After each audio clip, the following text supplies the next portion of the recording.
Okay, before we turn to questions, I think you've heard three different and in some sense compatible and in some sense some different views here. I just sort of want to take the liberty of maybe taking a couple of minutes and summarize what I heard from Xi's speech, what I heard here, and then I really would ask that the panel respond to what do you think, if I heard correctly or vaguely correctly, what does this imply for U.S.-China relations in general in the next period of time, and what does this imply for President Trump's trip in the near term?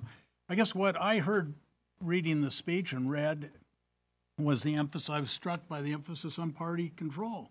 It reminded me of the Cultural Revolution phrase "zheng zhi shi iqie," right? Politics is everything, and the party seeks, literally the words were, control everything. So that was one thing. Secondly, that the speech was so anchored in sovereignty and moving China to center stage, including the words center stage. I came after reading the 3.5-hour speech. I was unclear what the balance between SOE-centered, sort of we'll call it for shorthand, industrial policy versus market-driven kinds of, so the core issue in the economy and reform, the word reform was used a lot, but I'm not sure what it actually meant. I was pretty sure it didn't mean exactly what we thought about in the preceding 40 years. There was, it's talk, China had always said it was a humble society. We don't talk about China model. We don't export models. And now there's talk of a China model, and it's appropriate for others to think about as their own. Clearly, we had thought China was moving towards institutionalization. No one mentioned all of the issues about age and retirement and successors and so on, but certainly less collective leadership and less institutionalization, less clarity about something as fundamental as succession. And so the long and the short of it is these are all things that have historically been concerning to Americans. You can argue whether we ought to be concerned or not, but we certainly historically have been. So here we have a great assertion of things that are not necessarily entirely welcome in Western political discourse, including a rejection of Western values. And we have a president that's going to be going to China talking about America first, and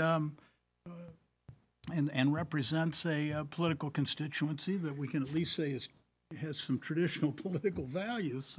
So I'm trying to think in the short run, how does this trip look like it's teed up, and what's the longer run prospects for the relationship? I'm asking the panel here. Mm-hmm. Well, I'll venture a quick comment on it. Uh-huh. We're only 9-10 months into the administration, and I think it's much too early to talk about policy. Why? Because the policy officials haven't been appointed yet. Right. Policy is never formulated by the President and the Secretary of State. The policy level usually is the Assistant Secretary level, where policy recommendations and expertise are united. And then those ideas filter around and reach the top and are adopted or rejected. But we don't have the policy officials in place. So essentially we have what I would call little sorties in different directions trying to deal with things. And I think President Xi Jinping, correctly analyzed how to deal with this administration and used the Mar-a-Lago summit to forge a personal relationship with the president, which is helping to stabilize the relationship. And that's very important. But in going to China with the trade issues unresolved within the administration or between the United States and China, I think there's a very unpredictable outcome. Because if you had a coherent U.S. trade and investment strategy, Then the question would be, how would that intersect with the type of vision that was laid out by President Xi Jinping? But the trouble is we have fighting elements within the Trump administration on these issues. As a result, I think I have no idea what's likely to come out in terms of these things. But I think that both President Xi and President Trump wanted to be a successful visit. And if it lays the groundwork, as the Mar-a-Lago summit did, for continuing to sort of manage at a low-key level key issues, it will be a useful visit. If for some reason it blows up, I think it will be very disconcerting. The one final point I would make is, I think it's extraordinarily negative from the standpoint of the United States that the president has announced he won't stay in Asia for the East Asia Summit. It reinforces the messages that the administration from the beginning is sending to the world, that we're skeptical of globalization, that we don't like the way our allies handle the alliances, that the trade deficits are a tax on America. This is not the language of leadership in the world. And refusing to attend the summit that's attended not only by all of the leaders of East Asia, but by the leader of India, by the leader of Russia, sends the wrong message in terms of U.S. national interests, in my judgment. Yukon, Bob? I would basically start off by saying that I agree with almost, I think, with all your sentiments that you've expressed about the potential risks and challenges that are emerging, that it's likely to get more difficult rather than easier. But I also want to mention a couple of things. There are potential win-wins in trade and investment that if people understand the nature of the problem, you could move toward it. But it's very hard, as Ambassador Roy said, here in the United States, understanding of trade and investment relations with China is very distorted. It's very hard, therefore, for America to forge a policy that can lead to positive outcomes. And I think that China is prepared to sort of like move positively in that direction, because from a transactions approach, that offers the greatest opportunities to offer something and to deal with the White House here. The second point I would make is I was struck by my own diagrams in saying, you know, a decade ago, the relationships or sense of a rising China was much more positive. Okay? It shifted for a variety of reasons. So China's surge, its trade, its foreign investment, its flows, all started around 2000, the early 2000s. And the government took a deliberate charm offensive. So it went around Southeast Asian area, went reassuring people. Peaceful rise. Peaceful rise, because the assumption at that time was we're actually getting a lot stronger. We could afford, in fact, to be more flexible in many areas. Mm-hmm. And this serves our purpose in the long run. We can have a stronger bargaining position in the long run. This is clearly a change because of the leadership that's come into place. But you see the contradiction showing up in the Party Congress statements, because they talk about a foreign policy, an outreach, a one belt, one road, reassuring the external world that China's rise is going to be peaceful and wants participation. But nevertheless, these other elements are there. And so I think that is what I call one of the contradictions. Mm-hmm.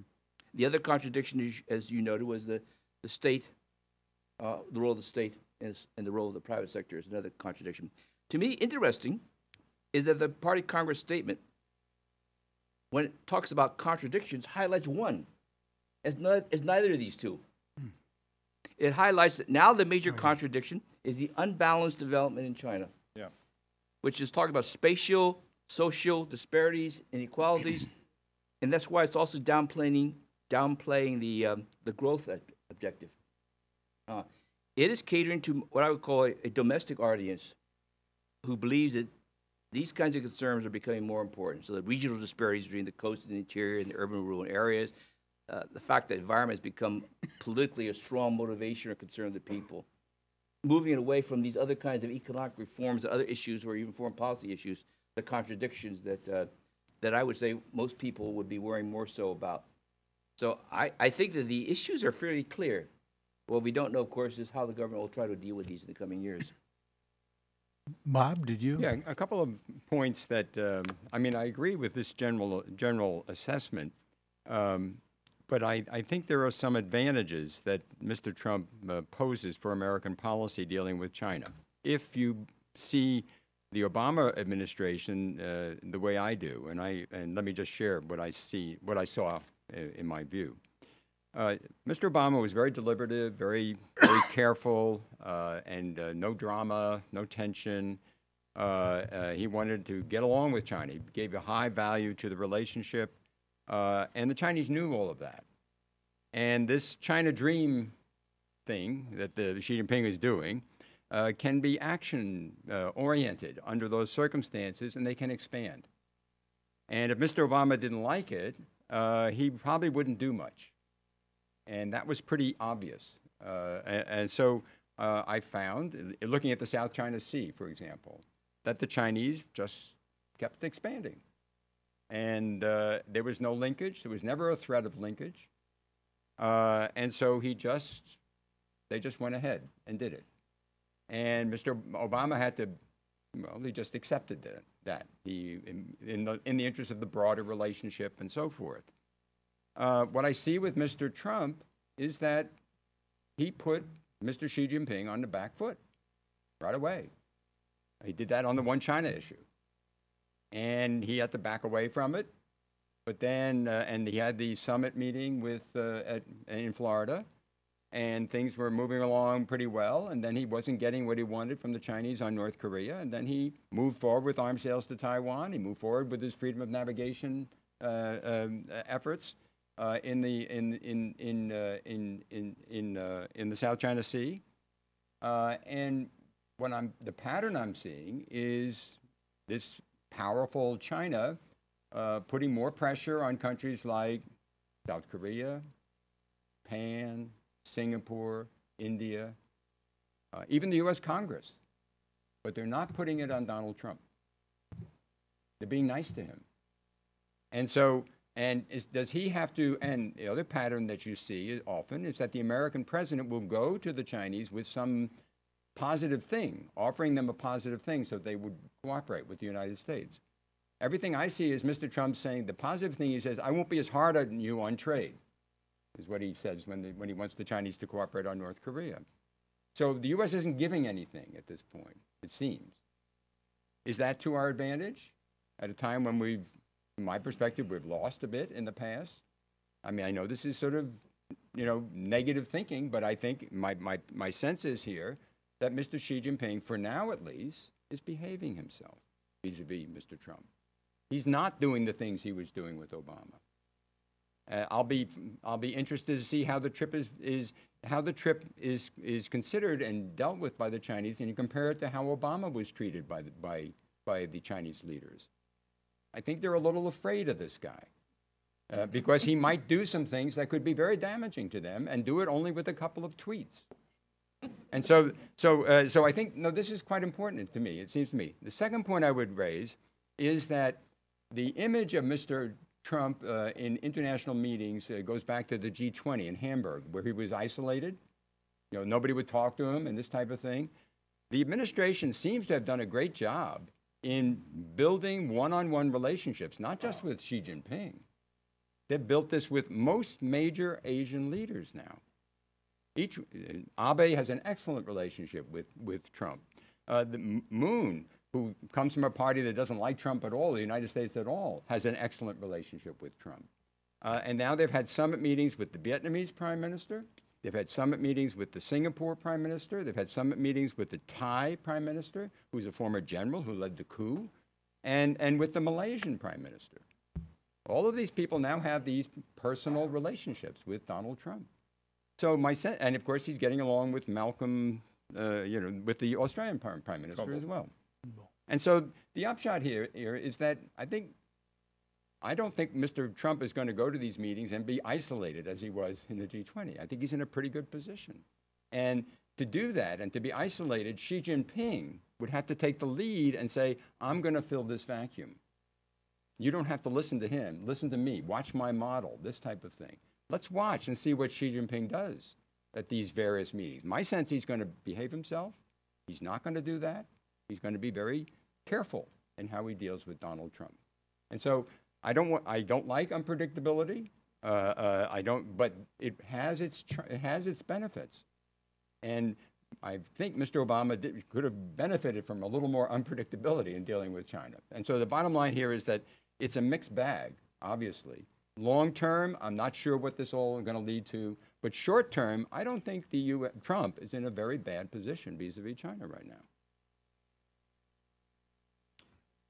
I'll just ask a rhetorical question and then ask for questions, and that is, it seems to me credibility still matters in the world. And so I don't know how you square unpredictability and credibility, or how you balance their utility. But if you're going to say to effectively the North Koreans or to China, help us on North Korea and we'll ease up on trade. Help us on North Korea, we're going to ease up on Taiwan. I mean, how does that get rid of the Taiwan Relations Act and all of the constraints that are put on an American president accommodating? I mean, it's one thing to use carrots and sticks, but the sticks have to be credible. Yeah, well, I think his sticks don't have to be that. I guess my point is his sticks don't have to be much.